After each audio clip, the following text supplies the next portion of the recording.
Supposedly he's armed and dangerous, so I think the important thing is that we get him off the streets. A West Des Moines neighborhood went from peaceful to police-filled in a matter of minutes. It started around 8:30. The U.S. Marshal's Office asked us to assist them in serving a warrant. In that process, we became involved in the vehicle pursuit. The two men ditched their van just north of Jordan Creek Town Center, running along the railroad tracks. One was quickly caught. The other triggered an all-out manhunt. Just a lot of police activity. Helicopters, planes, dogs, M16s. They've got it all out here. With armed officers walking door to door and dogs sniffing for clues, they focused on an area south of Ashworth between I-35 and 60th Streets. Schools and businesses went on lockdown. Actually, I told everybody we'd just go ahead and lock the doors, just watch for a client if they come up and let them in, but otherwise locking doors is not a bad idea. Neighbors catching a glimpse of rifles and flak jackets followed suit. You could see it on their faces. All this action was unsettling. Concerned that somebody's running around armed and dangerous. Two patrol airplanes circled overhead. A government helicopter hovered low, while police tried to push the suspect out of a wooded area. They came up empty, but sightings kept police busy. You go pull in that park and it loops around. There's the tennis courts and there's that park back in there. By 1:30, 5 hours after the search started, police called it off, believing their felon was long gone. I just live, in a cul-de-sac, so hopefully he's not hiding out in a corner. Today it was like a movie, like you see on TV. On the east side of Des Moines, a driver is determined to escape. Police are determined to catch him. And there was a big chase back and forth through the city. A chase that ends here on Creston, just off of Southeast 14th Street. Residents had watched the back-and-forth drama as it unfolded, as police took increased measures to stop the man behind the wheel. Here's what happened on the Southeast 14th Street Bridge. I heard these wailing of sirens, so I pulled over. Then I looked up on the bridge, and there was two cop cars were ready to block the guy from going any further, and he rammed him like he didn't care anything was going on. He ran the car, and the cop car flipped over this way and hit another car, and then I was scared for my life because this guy wasn't going to stop for anything. And we just met him over here at Southwest 5th and Park Avenue. And the officer looked at me and it's like one time, so that cop's saying move it, so I moved it. Other residents talk about their own close encounters with the chase suspect. He come flying up through the stop sign, I'm gonna say 80 or 90 miles an hour plus. Just barely swerved down our side, missed our Went car. through us, lickety-split. In the end, the driver turns on to Creston into this neighborhood full of families. It was pretty terrifying. It was sitting on two wheels on the left side. Here come the car with the door open. You could tell the guy was bailing, and so I closed the front door because I didn't want to come in my house. The suspect tries to run, but police soon have him. Officers take Gary Mumford to jail. He won't say why he ran, except to say his mother was murdered and no one helped her. You're gonna tell lies later. On Thanksgiving, downtown is shut down. High-rises stand quiet. But on the second floor of the county jail, Judge Jim Birkenholtz has already brought in the donuts. IV's open. Normal day. By 8:30. First, you have a warrant out of Ringgold County. Court is already rolling. The allegation is that he struck somebody with a chopstick in the eye. This court runs 7 days a week. It's the most busiest court in the state of Iowa. 31 handcuffed inmates are lined up.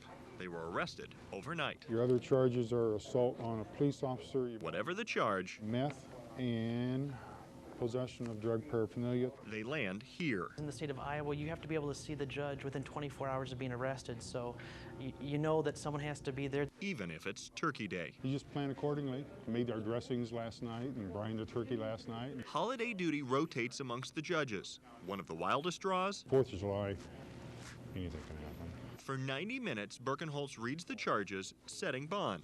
Some are lucky. We'll get your copies and you'll be getting out today. Others will be eating turkey loaf behind bars. This is a no bond matter, so you will be in jail until the 27th. A dozen deputies, clerks, and attendants have set aside their plans too. Some of them here starting at 6 o'clock in the morning, and some will not leave until mid-afternoon. But by 10, court is wrapped. The inmates head back to jail. Unfortunately, people make bad choices, and sometimes they're held responsible for those choices. Even if it's Thanksgiving. Eric Hansen, News Channel 8, Iowa's news leader. Without highways, tiny towns would lose their link. I'm counting traffic for the DOT. But sometimes their shipments even puzzle the experts. What are these guys doing? In the middle of Poweshiek County, one mission's creating a buzz. A man of the cloth who's sweating through his blue cotton tee. I have blisters on my heels that are pretty sore, and so I have to tend to them every night. Alan Scarf's Asics are on autopilot, pushing toward a finish line 180 miles from their start.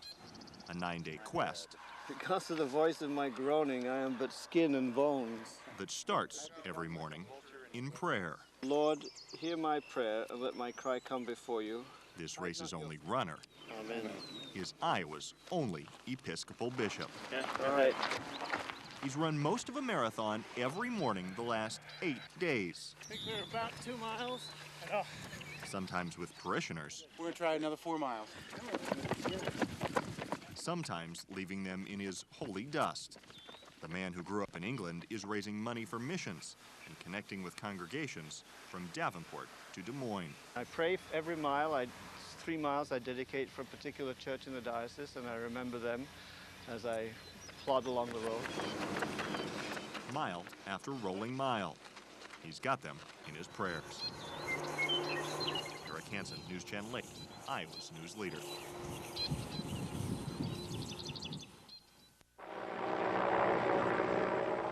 If an entire town can suffer from a crook in the neck, Jefferson's in trouble. You just don't see these kind of things every day. Small town skylines just don't get the Goodyear treatment very often. I think it's the biggest balloon that every kid ever sees, and there's a little kid in all of us. McAtee Tire, the local shop, is celebrating 40 years in business. To the mothership, that's as big as a Super Bowl. They brought this out for their celebration, and yeah, it's kind of their flagship. It's kind of like a mascot, per se, in the business. So for 5 days, Goodyear stowed away their camera gear. Wow, look at that thing. To float over Greene County. 6 at a time, the tire shop's best customers get a 20-mile-an-hour trip around town, a couple thousand feet up. Then there's the downtown. See the bell tower? From here, it feels like you're on cloud 9. I've covered Super Bowls, I've covered Orange Bowl. But at those big city airports, people can't snap pictures from the runway. The general public do not get to get out close to the airship. Here, you can, if you're not as lucky as August. We went around to and saw our house and the high school and stuff. He soared over his hometown. We got to sit in the front and push on the pedals. That was kind of hard. Forever remembering the week Goodyear floated into town. Most of the people looked like ants.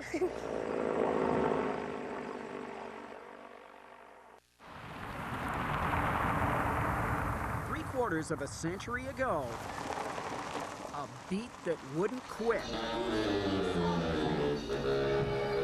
began in a ballroom on a gravel road a stone's throw south of Woodward, Iowa. And bouncing to that beat from the very beginning. Thank you. The woman in the ticket booth, 98-year-old Coloma Kip Shannon. When November the 11th comes, I came to the first dance, so that's 75 years. Kip worked opening night in 1931. Dorothy Lamour was here the first night opening. And every dance night since, from the Depression to the current day. Well, it costs 10 cents a dance or 3 for a quarter. Hi. Darned if it isn't a world record. Thank you. And I work for $1 a night. Really? She's got one of the most important jobs here. I mean, I don't trust my money with just anybody. Check, 1, 2, test. If the big band was big, We're the Jimmy B Orchestra out of Papillion, Nebraska. They played Lake Robbins. Louis Armstrong and the Millers and Dorsey's. Hi. And after buying a ticket from Kip, thank you, folks did then what they're still doing today. What happens to them when they hear your music? Well, life. I will understand always. Days may be fair. They got all dressed up and tripped the light fantastic on a sea of shimmering white oak. By the way, that's the original floor, and nothing's ever been done to it but just sweeping. Bigger and better ballrooms have come and gone, but like Coloma Kip Shannon, Lake Robbins is still here 75 years later because this place is built for dancing. Built to handle about 1,000. So the 300 or so who show up every Sunday for Big Band Night have plenty of room to shimmy, strut, and sway. So many of these places are closing down, you know, and it's wonderful. I've never met a more friendly place. Not a nicer place to take you back in time, help you kick off the creakiness of old age, and make baby boomer parents feel like kids again.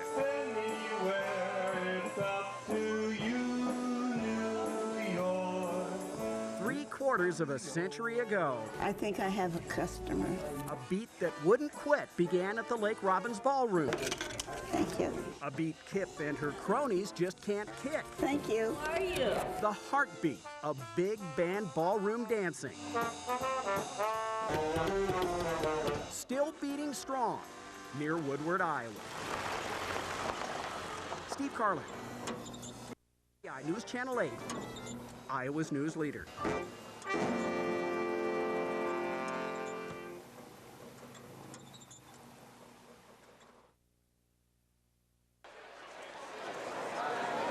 The loudest man at Principal Park is silent as he walks into work. Ladies and gentlemen, let's welcome your Iowa Cubs. Until he sets foot in the stadium. Souvenirs here! His name's Mike O'Toole. It's commission, so it's as hard as I want to work. Get to work. I heard that. He sells Iowa Cubs novelties. Souvenirs! But his is not a novelty act. That's all right. I remember my first beer, too. I use the same jokes about it, every day. Can I get silver and a red bead? His cap is cocked to one side of his head. Thank you. Thanks. Thank you, ladies. Enjoy the game. Words of kindness and insults alternately shooting out of the other. Plus, she looks kind of drunk. I'm not sure she can stand up. Often, O'Toole plays the part of a sovereign, blessing his subjects with a scepter. Are you coming for me? Yeah. I thought so, with a wallet in hand. Yes. More often, he's like a street beat cop. Souvenirs! Number 24, Lance. I got whacked. Constantly swinging that mini bat like a billy club. You know, you learn the tricks, and you learn how to get people's attention. It came to be during college break 15 summers ago. I generally don't get to see much of the game at all. Now, a decade and a half later, This stuff is a bargain at twice the price. O'Toole's the undisputed KING of selling overpriced CRAP. Now, Steve, that is blatantly false. How long will this $5 foam rubber finger hawking? Now your lifelong dream has come true. I'm so happy for you. Father of two, hang on. I was like, this year, do I stop or do I go? I kind of let my wife make the call. As long as he's having fun. She said, Mike, you can't stop. You can't not do it. Mike O'Toole is one of the many persons who make Principal Park so personal. Souvenirs! And you wouldn't be lying if you laid on the label, legend. It's kind of sad, a little bit pathetic, but I guess that's what I am. Souvenirs! Coming in or staying out? Coming in as soon as the pits are open. When it comes to the 54-year-old ARCA Remax Racing Series, Welcome back, Frank Kimmel. 44-year-old Frank Kimmel of Clarksville, Indiana, is the man.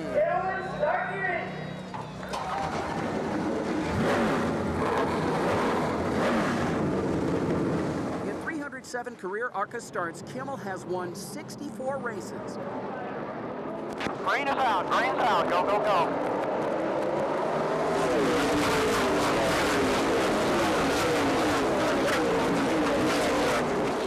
He's a 7-time series driving champ, the only man to take 6 consecutive titles. Kimmel's also ARCA's all-time money winner, pulling in an impressive $3.5 million in purse money. We have people like the National Port Board step up and give you the kind of financial backing it takes to do this sport. You know, you either win or you get replaced. Kimmel's Iowa connections are clear. It's not just the big blue logo of the Iowa-based pork board. On board as well, cookies of Wall Lake, the official barbecue sauce of the ARCA Remax series. Go, Frank. Go, go, go, go, go. It may be a few steps below NASCAR Nextel Cup, but ARCA racing still requires big bucks. It's probably $1.5 million to $2 million to run the whole series.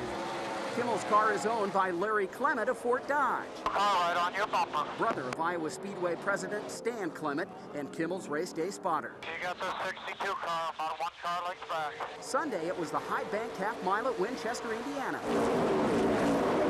But Kimmel can't wait to take the new 7/8 mile gradually banked track at Newton in October. Yeah, I think they're building it the right size. It's not so big that it's so fast that you can't do any racing. But yet it's small enough where you can get in there and beat and bang and put on a great show for the fans. Go low, go low, go low. He runs ARCA races all over the country, and he's from Indiana. But Frank Kimmel thinks with the opening of the new Iowa Speedway, he and his team have found a new home track. It's definitely going to be a home track. It'll be a homecoming. Put 2 and 2 on, Bill. We don't want to go a lap down here. And Kimmel hopes he'll come home a winner at Iowa this fall, just like he did last Sunday, when he overcame a flat tire early and an empty gas tank with 14 laps to go to win the ARCA 200 at Winchester, Indiana Speedway on the last lap by little more than the length of a car. Steve Carlin, KCCI News Channel 8, Iowa's news leader.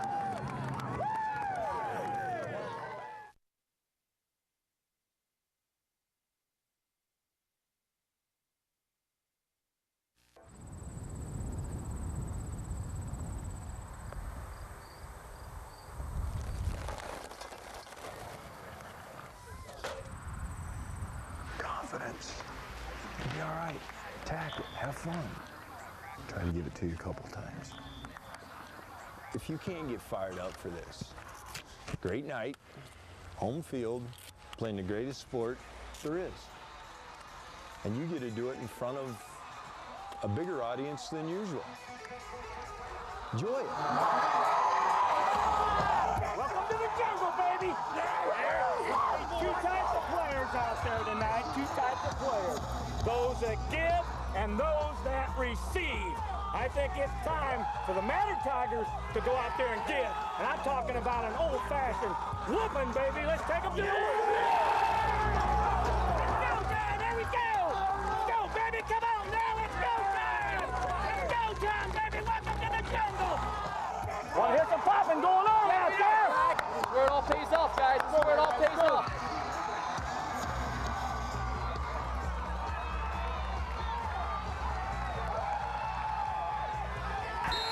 Josh, that wasn't even a good attempt. Where are you supposed to take him? Tony, are you going to play or not?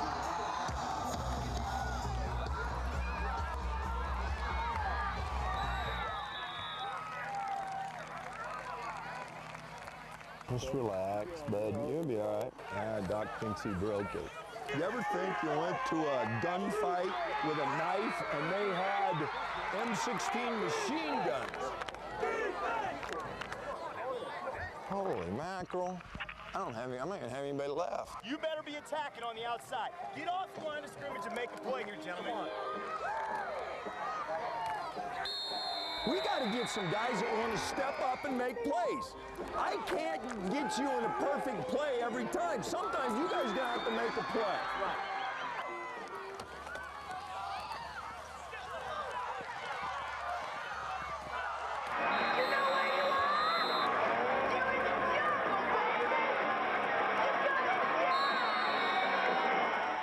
I got 2 guys hurt. Have I gave up on this game? Why do you think I'm so ticked? Because I believe you can play better than you are.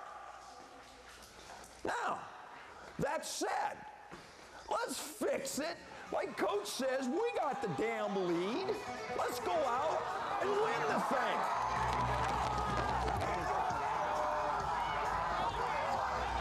That's a football team out there. That's a team with as much guts as I can ever remember this Madrid team playing with. I really believe that. You had adversity, and every one of you found a little more than even you thought you had. And for that, I am proud. And the last thing you better do a better job of, have fun, enjoy this sucker, because you earned it. It was a team win. Great job. Yeah!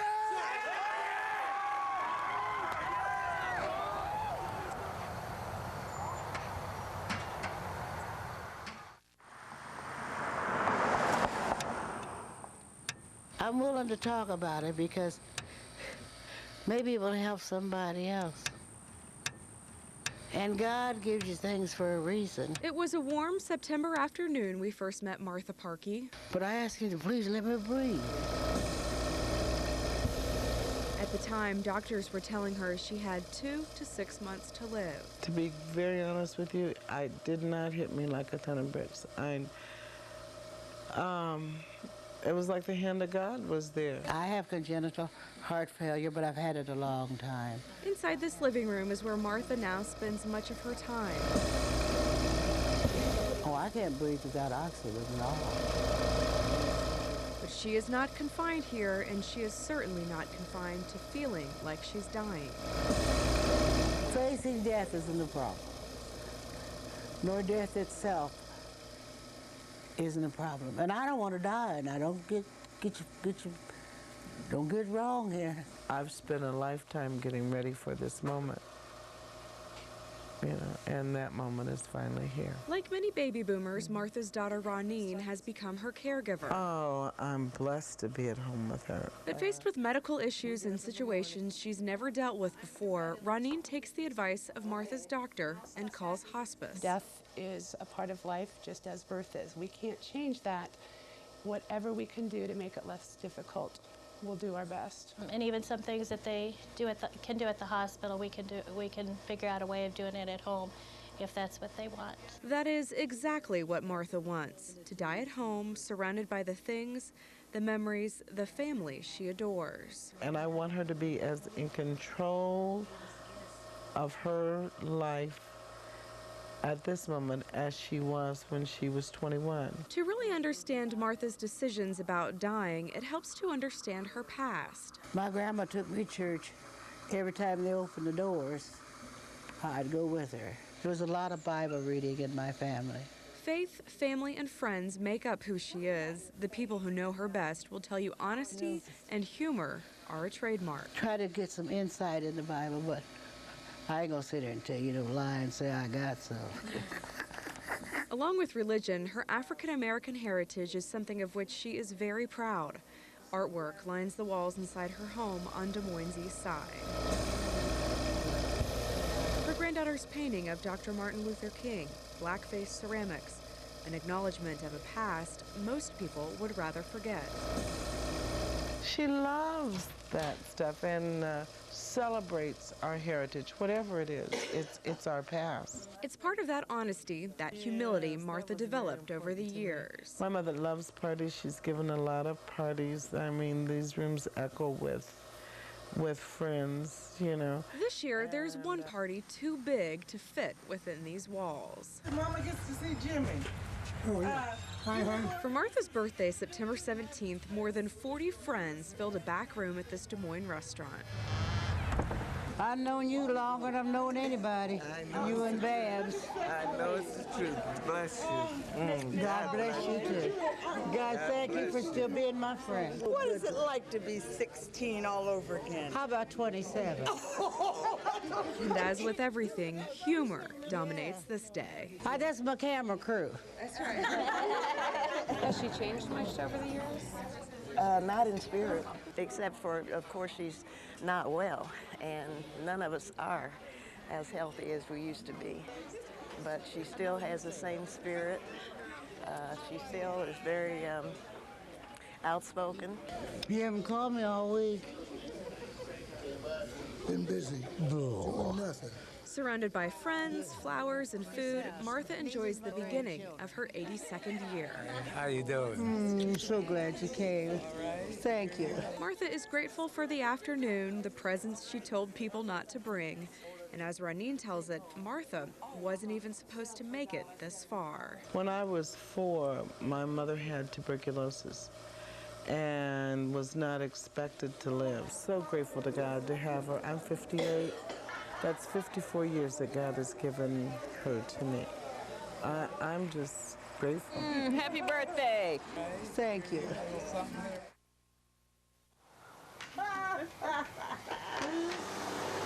We're going to start playing Texas Hold'em. Look what you gave me, 5 twos. How do you feel about that crap? How about that? How do you feel about that, man? Okay, come on. They call themselves the Ladies of the Round Table. Oh, Lord, have mercy. Martha and her friends have been dealing out the stories, the cards, the jokes every Monday the past 20 years. Hey, I brought my gun with me. I want you to know I brought my gun.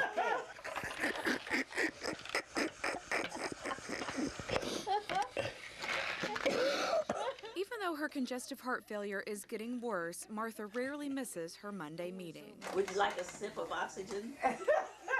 It's part of what keeps her going, the laughter, the friendships. Too bad this ain't for real. You'd have so much money you couldn't carry it out of here. Help keep her mind off what she's facing. It's turning to fall now. I've gone downhill pretty fast. It's getting cooler, but it's not any easier for Martha to breathe. Doctor told me to save all my energy for breathing. I told her I can't do anything. I can't hardly wash my face. And there are days when I feel in my heart she's not going to make it till the morning. Believe me. This is my man of God. A minister comes about once a month to Martha's home on Des Moines' east side. Sometimes he sits and talks, sometimes they read Bible verses. This is Communion Day. On the night in which he was betrayed, Jesus took the bread. Martha is grateful for moments like this. Oh man, I'm blessed. Let's say it like that. I could be a lot worse. She could be worse, but the prognosis hasn't improved since we first met her back on September 1st. Things have changed. Her condition is declining a little bit, so I've stepped it up to twice a week now. Hospice nurse Deb Slykew says the plan remains for Martha to stay at home. Hospice is here more often now, checking Martha's lungs, her blood pressure, even her spirit. Hospice doesn't mean death. It means we've got what we think is a certain amount of time left. What can we do to make your life quality during that time? I think they're just fantastic people. They don't give me any false hope. I think she's taught us more than we've taught them. They're just there to make your remaining years comfortable, not there to interfere with God's plan. Basically, facing death, I do a pretty good job. He has told us in his word that we don't know the day, we don't know the hour.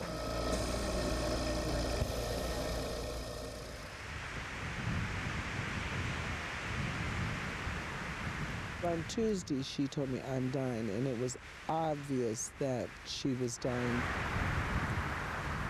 And then that's when she died. The Lord is my shepherd, I shall not want. He maketh me to lie down in green pastures. He leadeth me beside the still waters. He restoreth my soul. Yea, though I walk through the valley of the shadow of death, I will fear no evil, for thou art with me.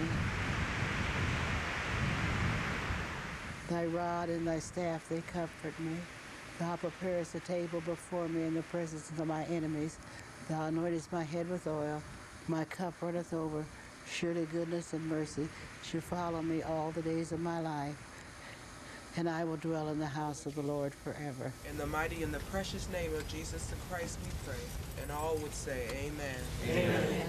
For me and for our family, looking at death is its glory and an opportunity to thank God for his good, because my mother was supposed to die, I told you, when I was 4 years old. She was very ill, and I couldn't live with her. But God gave her to me for 60 years, so there's no sting today. This is his glory. His greatest gift was the gift of my mother for 60 years. That's it.